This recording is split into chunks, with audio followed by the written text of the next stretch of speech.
Hi, Jerry Albrikes, National Paddle Champion. Today in our Women Clinic, the technique to how to hit a proper backhand lob. Here we go.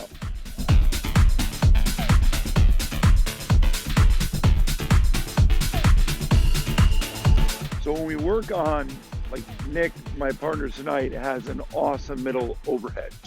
And he constantly, I know he can also hit the dinger. So I constantly move to my corner and he tends to really hit really good overheads middle.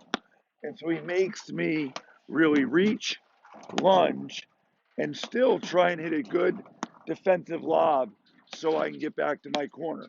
So the things I look for: good crossover step, good continental grip, hinging of the shoulder, and also the racket face still being open on the finish. One of the things people do is I look at their racket face when they're done hitting the shot.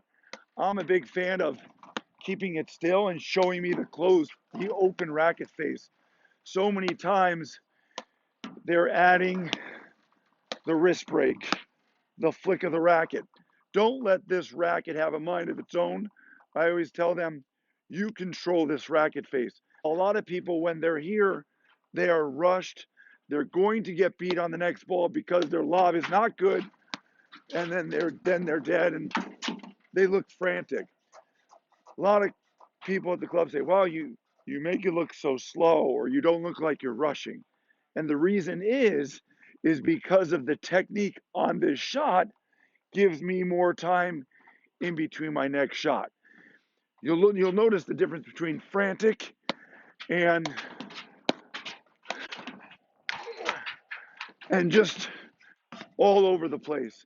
When you hit good technique lobs, it gives you time, and you hear it often. Slow the game down. You want to slow the game down? Get a little more height. Set up. Get your footwork better. Get your crossover. Feel the hinge.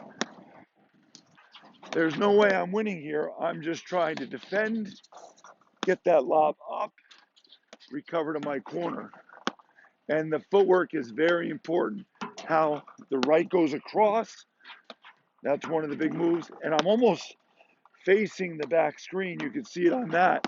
I'm not worried about my opponents because if I hit a good lob, I have plenty of time to then square up and read Nick's next overhead. So the things I look for: good crossover step, good continental grip, hinging of the shoulder, and also the racket face still being open on the finish. And then I could recover. Time's up.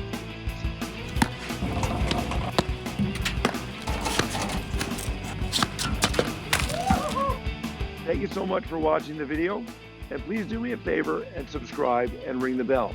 And my promise to you before I go is if you watch all these 1-minute clinics, you too can become a national champion.